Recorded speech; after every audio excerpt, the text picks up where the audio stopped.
다시 만나서 반갑습니다. 인생성형가 청영기입니다. 대한민국 사람을 어떻게 나눌 수 있을까요?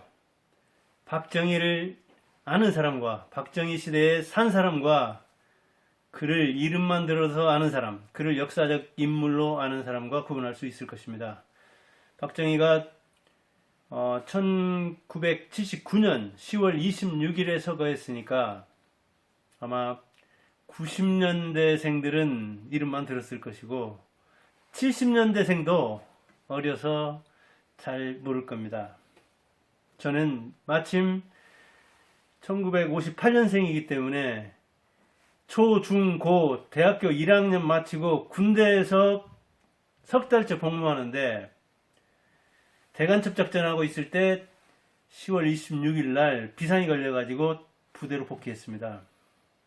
그때가 11.6 사태요. 박정희가 서거한 날입니다.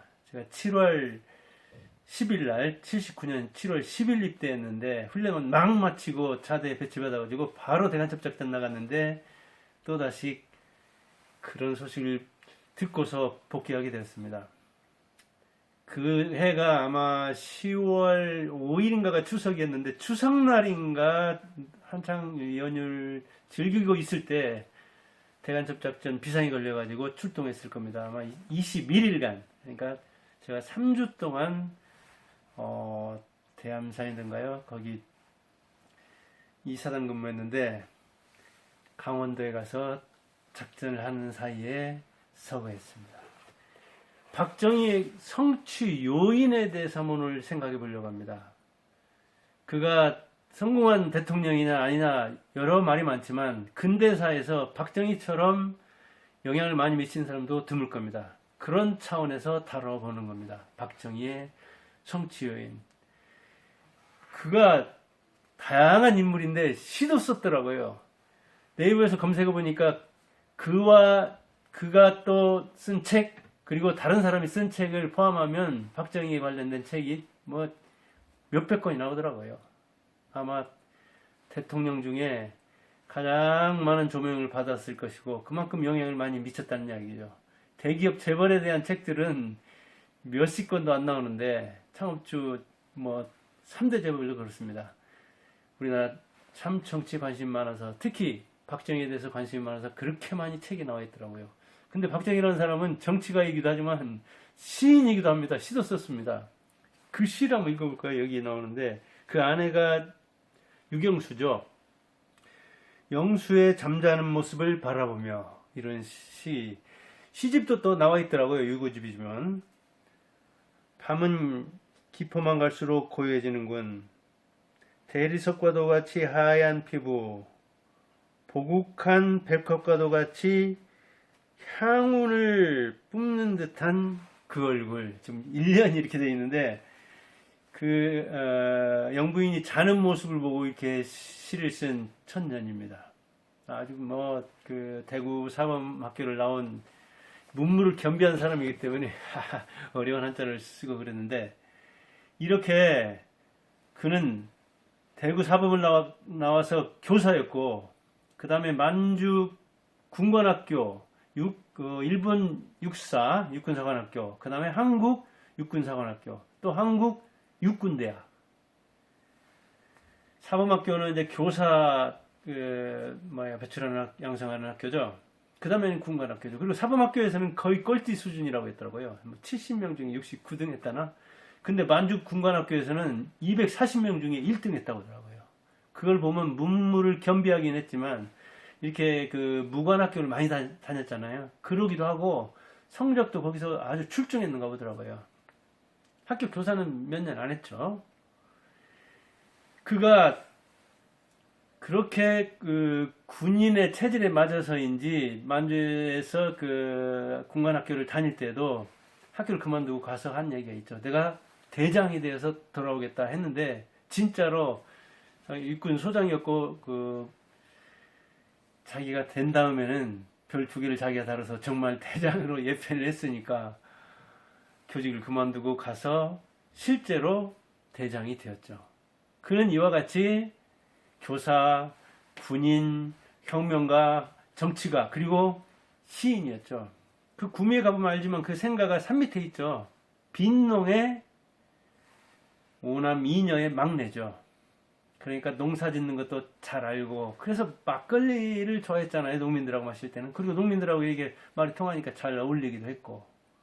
그런 거 하면 아주 인정도 많고 소탈하지만 역시 군인이어서 권위에 도전한다거나 아니면 자기에게 하극하려고 하면은 가차없이 철퇴를 가했다고 합니다. 그렇게 냉온을 겸비한, 문무를 겸비한 사람이었는데 문보다는 무가 강했고 역시 따뜻한 것보다는 차가운 쿨한 면이 강했다고 볼 수가 있는 거죠. 그래서 그 측근들과 이렇게 갈등하다가 어찌 보면 그 불우한 최후를 맞았는가도 모릅니다. 아무튼 그가 성공한 요인 중에 하나는 중요한 게 뭐냐면 다양한 경험을 했다는 겁니다. 이렇게 사범학교도 다니고 군사학교도 다니고 그러다 보니까 정치하면서 그 군인다운 고집을 부리지 않고 자기가 모르는 것은 전문가한테 맡기고 적어도 말을 알아들은 거예요. 그래서 이병철 이렇게 처벌하려고 할 때도, 부자들 처벌하려고 할 때도 이병철이 우리를 죽일 게 아니라 우리가 국가를 위해서 보국하겠다, 일자리 만들고 경제발전에 기여하겠다.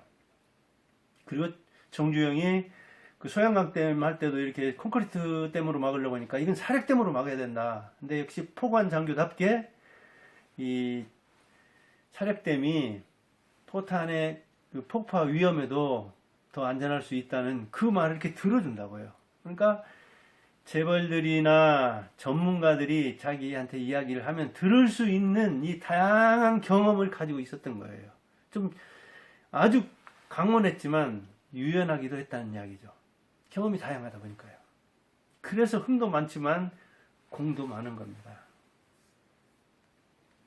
이 18년이나 나라를 통치한 사람을 제 나이 때 딱 죽었더라고요.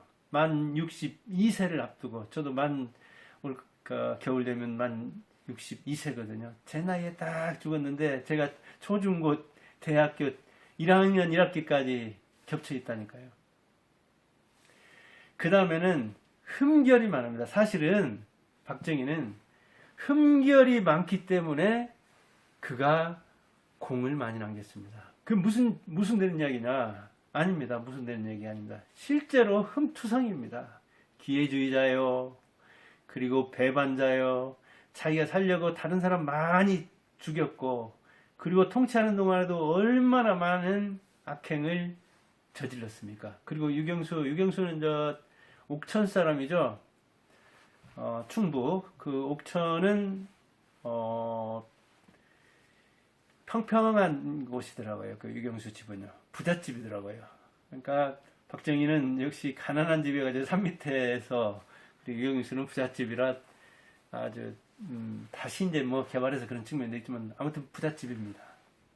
그래서 평지에 집이 있더라고요. 그리고 고령박 씨죠. 밀양박 씨가. 고령에는 그 대가야 봉분이라든가 이런 유물이 많은데 거기서 이렇게 이야기하다 보니까 그때가 이제 박근혜 그 탄핵 사건하고 맞물려 있을 때라 그런지 옛날에는 이 고령박 씨로서 박정희를 배출한 거에 대해서 자랑스럽게 생각했는데 지금은 아니라고 이제 그런 이야기를 하더라고요. 이 염량세태라는 것이 그렇게 변하는 겁니다. 정승 죽었을 때는 안 가고 그보다 먼저 정승집 개가 죽으면 가는 게 그게 인간 세태니까요. 아무튼 흠결이 많은 사람입니다. 그러다 보니까 보안 욕구가 절실했죠.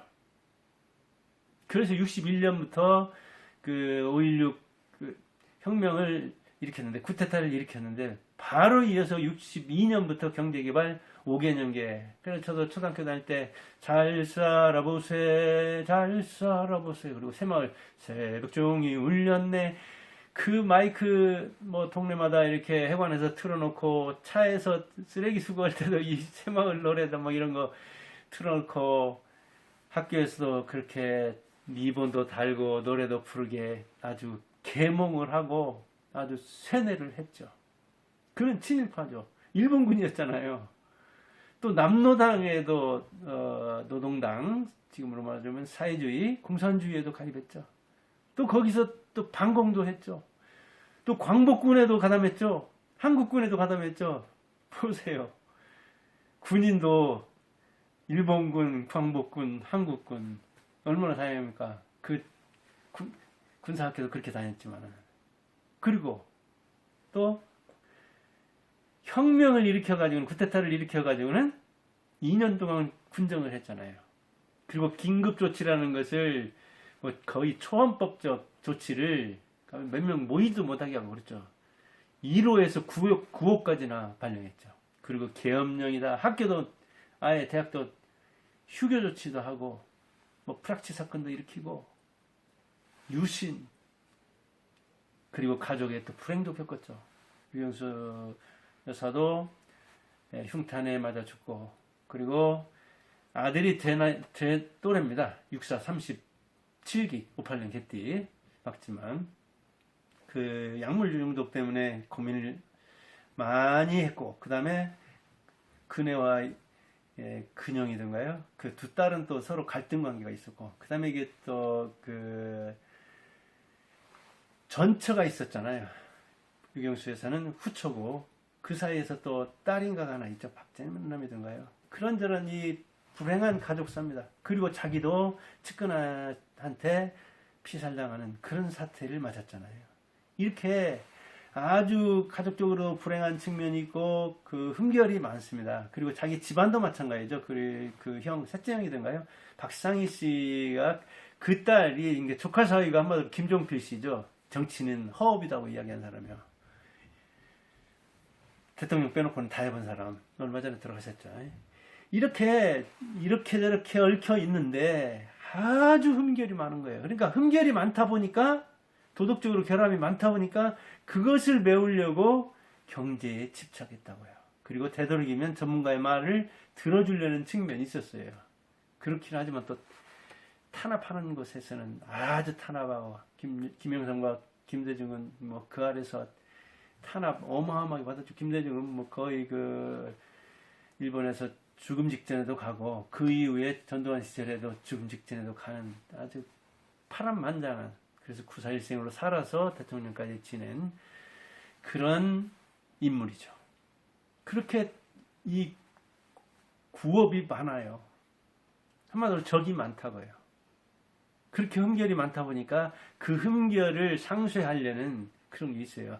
이 조선시대도 보면 그렇습니다. 반정이라고 해가지고 바르게 돌린다. 이 광해군이 이렇게 나오죠. 인조든가요? 연산군 중종이든가요?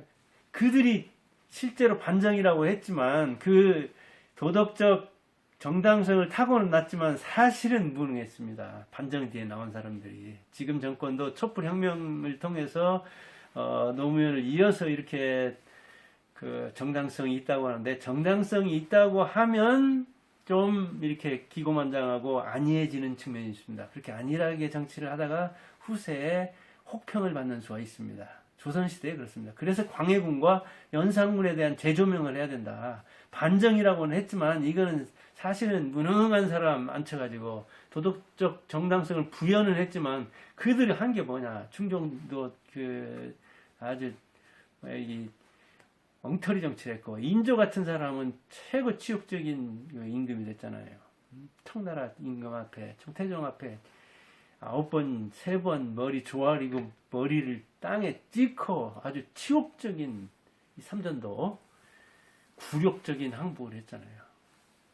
그러니까 이번 정권도 이 박근혜 탄핵 이후에 정당성을 되찾았다고 하는데 올바르다고 하는데 그러다가 지금 이제 2년 남았으니까 평가하기는 빠르지만 그러다가 잘못하는 수가 있는 것이고 박정희처럼 흠결 덩어리가 뭔가 이 좋은 업적을 남기려는 열매를 남기려는 그런 일이 있다고요. 특히 이제 경제죠. 그러다 보니까 이제 뭐 지금은 이제 젊은 세대들이 많다 보니까 노무현을 호평한다고 하는데 그렇게 악정을 많이 베풀었는데도 그래도 먹고 살게 하지 않았느냐. 그 말은 맞아요. 성취한 게 있다고요. 흠결이 많아서 그랬습니다. 그 다음에 이제 장기 집권을 했죠. 아까도 얘기했지만 18년 동안 집권했잖아요. 그러다 보니 경제개발 5개년 계획이라는 것을 62년부터 세워서 79년까지 쭉 4차에 걸쳐서 할 수 있었다고요. 박근혜까지 합치면 부녀가 22년을 한 거잖아요. 그러면 1961년 이후로 따진다면 거의 3분의 2를 부녀가 통치를 했잖아요. 그러다 보니 장기적인 목표, 계획, 그리고 한번 임명한 사람이 뭐 십몇 년까지 같이 일하는 사람도 있고 그럽니다. 그렇게 믿으면 맡겼습니다. 전문가한테. 당신이 자 용업은 대통령이야. 경제는 당신이 대통령이야 하면서 이렇게 믿고 맡기는 측면이 있고 오래 기다리는 그러니까 교육을 한 교사이기 때문에 그럽니다. 자기가 공부해 온 길과 그 다음에 교사를 하면서 그리고 장교 활동하면서 그리고 자기가 기회도 잡고 때로는 배반도 하고 때로는 혁명도 그가 일본에서 배운 게 그거잖아요. 혁명이잖아요. 유신이잖아요. 그리고 반공이잖아요. 그런 걸 일본에서 배운 걸 잘 써먹으면서 우리나라 이 문민정부라는 것은 이게 대대만 있으면 이게 대대. 그러니까 한 연대도 필요 없다. 연대가 사계 대대잖아요. 이게 대대만 있으면 전복시킬 수 있다고 생각했고 실제로 한 3,500여 명을 데리고 혁명을 해서 쿠데타를 해서 이렇게 있잖아요. 그 5.16에 대해서도 쿠데타다 혁명이다 말이 많은데 그래 오늘이 스승의 날이고 내일이 5.16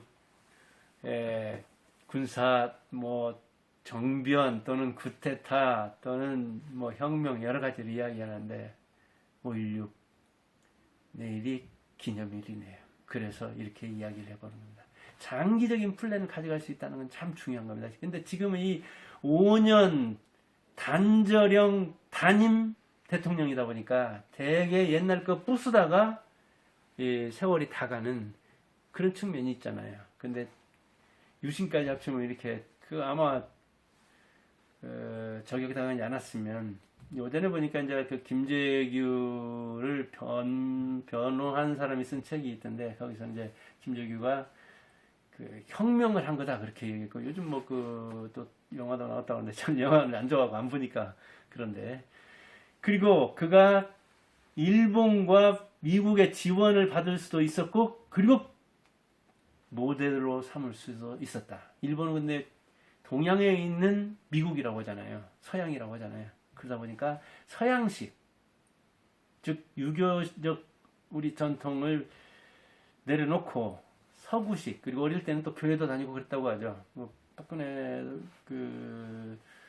교회 목사하고 이렇게 친한 걸로 돼 있고 조회가 종교에 깊은 걸로 돼 있잖아요. 종교학교도 다니고 카톨릭이나 기독교에 우호적이었다고 하죠. 어릴 때는 이제 박정희 같으면 기독교에 귀의했을 거예요. 이러다 보니까 이제 다양한 사상, 유교적인 것도 알지만 일본 사상, 기독교 그리고 그가 일본식 교육을 받았기 때문에 이렇게 장기 집권하면서 교육도 굉장히 중시했죠. 자기가 교사 출신이기 때문에 교사들이 되게 박정희 정권에서 우대를 공무원 중에서도 특히 우대를 받았다. 이제 그런 이야기를 하기도 하고 또 교대 같으면 그전엔 또 군대도 면제해주고 막 그런 측면이 있었잖아요. 예, 박정희에 대해서는 무수한 사람들이 얘기해놨는데 저는 이제 그와 약간 다른 측면에서 한번 조명을 해봤습니다. 박정희가 아주 즐겨 쓴 그 말은 목숨 걸고라고 합니다. 실제로 목숨 걸고 정치하다가 측근한테 목숨을 날린 측면이죠. 그리고 서민들하고 농민들하고 어울릴 때는 막걸리 좋아했고 그 양주는 뭐 시갈이든가 안가에서도 궁정동 그 술 마시다 그랬다고 하죠. 아무튼 박정희에 대한 평가는 엇갈립니다. 그렇긴 하지만 현대사에서 18년이나 우리나라 통치한 사람을 이야기 안 할 수 없기 때문에 12명 되는 정치인 대통령 중에서 박정희를 다뤄봤습니다. 아마 먼저 우리나라 대통령들은 되도록이면 이제 안 다루려고 하는데 저는 정치 영역보다는 경제나 사업이나 다른 부분에서 왜냐면 정치는 뭐 하는 사람이 워낙 많으니까 전문가들이 많으니까 그럽니다. 그런데 대통령 중에서 그래도 한 명은 다뤄야 할 것 같아서 이렇게 박정희를 다뤄왔습니다. 박정희를 역사적으로 기억하는 사람들은 지금 그 정교조라든가 이 이념 성향의 교사들에 의해서 아주 혹평을 받는 측면이 있는데 공과 과를 같이 봐야 되고 지금 5년 담임을 하고 있는 그리고 노태우와 전두환은 7년 담임을 했는데 사실 이 5년이나 7년 가지고는 뭔가 성과를 낸다는 게 매우 어렵죠. 그렇다 보니까 실제로 성과를 낸 사람이 별로 없습니다. 성과라는 측면에서 저는 정치도 성과의 예술이라는 측면에서 바라보기 때문에 말이 많고 탈도 많지만 박정희를 다뤄봤습니다. 그런 측면에서 볼 때는 역시 그 노무현도 의의는 있지만 김대중도 의의는 있지만 성과를 내기에는 너무 짧은 기간이었죠. 그래서 한 4년 중임 내지 5년 중임에서 한 10년 정도는 잘하면 통치를 해야 되고 잘못하면 사실은 5년 더 길고요. 그래요. 박정희가 성취한 요인을 다뤄봤습니다. 다양한 경험을 쌓았다. 그래서 다른 사람 말을 많이 들었다. 그리고 수많은 흠결이 있었기 때문에 그것을 상쇄하고 그것을 보완하려고 잘하려고 하다 보니까 실제로 경제는 잘한 측면이 있다. 그리고 장기 집권을 했기 때문에 목표와 계획을 장기적 안목으로 보고 시행착오를 겪으면서 교정하면서 성과를 낼 수 있었다. 그런 이야기를 해봤습니다. 오늘은 이런 필통이네요. 이 민화를 그려놓은 필통. 호랑이, 이 까치인가요? 까치가 호랑이 등 위에 등을 쫓고 소나무, 예, 노송이 있고 그러네요. 네, 감사합니다.